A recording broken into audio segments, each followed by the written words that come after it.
Naghahanap ba kayo na affordable luggage na pang check-in, yung kaya hanggang 30 kilos? Share ko tong binili namin online na dinala namin sa recent trip namin sa South Korea. Hello everyone! This is Jazz! Samahan nyo akong i-unbox itong luggage. At ipapakita ko rin sa inyo ano yung nangyari sa kanya before and after namin pumunta ng South Korea hanggang makauwi kami dito sa Pilipinas. Para may idea rin kayo if ever kailangan nyo rin bumili. Yung packaging niya, single bubble wrap, tapos may nakalagay na sticker na fragile.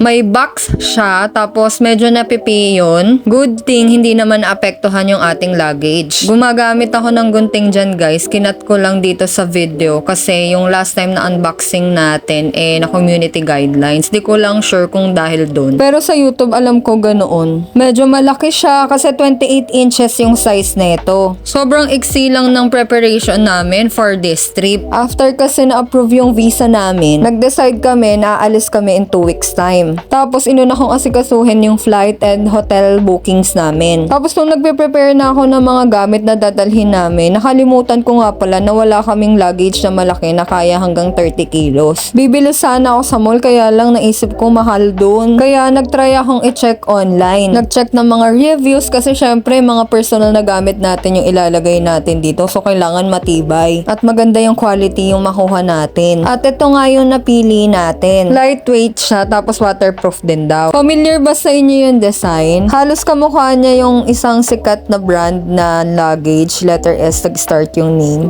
Pati yung color niya. Kaya ang ganda ng itsura. According sa specs ng shop, aluminum alloy daw to, tapos may metal. 2 rows of rivets reinforce the box. Durable foot nail design din. Multi-speed adjustable pull rod. Ang pinaka gusto ko dito yung security feature niya na buckle closure at hindi zipper. Kasi 'di ba maraming experience sa airport na binubuksan ng ballpen yung zipper at ayaw natin nun. Double lock siya with 3 pin, pwedeng magkaiba yung combination. Tapos ito yung loob niya, may buckle din para hindi gumalaw-galaw yung gamit. Yung kanyang tela, medyo manipis pero parang water resistant siya. Ito naman yung kabilang side guys, merong zipper para sa mga documents nyo. Tapos may sabitan siya para hindi rin gumalaw-galaw yung inyong mga gamit dyan sa kabilang side na yan. Ganon din yung tela niya. Ito naman yung gulong niya, tapos bumili rin tayo ng rubber at nilagyan natin yung mga gulong. Ito na yung itsura nung nalagay na yung mga rubber. Mabilis lang din pala siya sa akin na deliver. Within 2 days from order ko, dumating na siya kaya napaka-hassle free. Tapos dahil concerning din yung binabato-bato yung luggage, kaya umorder na rin ako nitong protector at saka nitong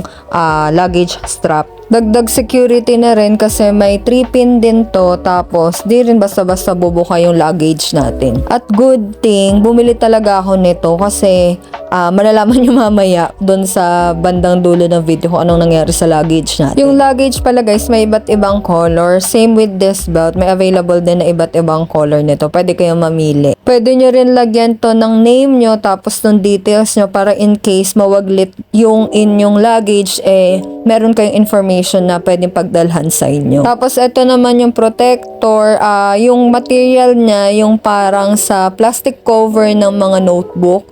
Ganon, medyo makapal lang ng onte. Tapos, meron din siyang mga tela na nagdudugtong doon sa plastic. Ang piliin yung size guys, yung kasya sa 28 inches kung ganito yung bibilhin nyo din. Ito na yung itsura ng ating luggage na nalagay na yung rubber, tapos yung luggage strap. Nasa 2,400 pala yung price nitong luggage. Ito na ang moment of truth. Chinek na natin siya sa NAIA papuntang South Korea. At ito na ngayon, nakarating na kami doon. Thank you Lord, humihinga pa siya at buo pa. Ito yung closer look niya nung papunta na tayo ng Seoul. Tapos ito naman yung itsura niya nung nakauwi na tayo ng Pilipinas galing Sohor. So ayan siya, hindi siya na-open. Buti na lang talaga bumili tayo niyang belt na yan at surprise, wala na rin yung plastic cover. Pero eto, maayos pa naman yung ating luggage. At dahil nga natuluyan na yung plastic cover natin, so bumili na ako nitong bagong suitcase cover. Ayan yung size na pinili ko. Pang large, 26 to 28 inches. So open na natin. Meron nga pala siyang ziplock guys. Spandex yung tela niya, tapos may iba't ibang color din na available. Nasa 199 lang pala yung bili ko dito. Itatry ko sana yung transition na ihahagis, tapos ayan, nakasuot na. So ayan lang yung nakayanan ko.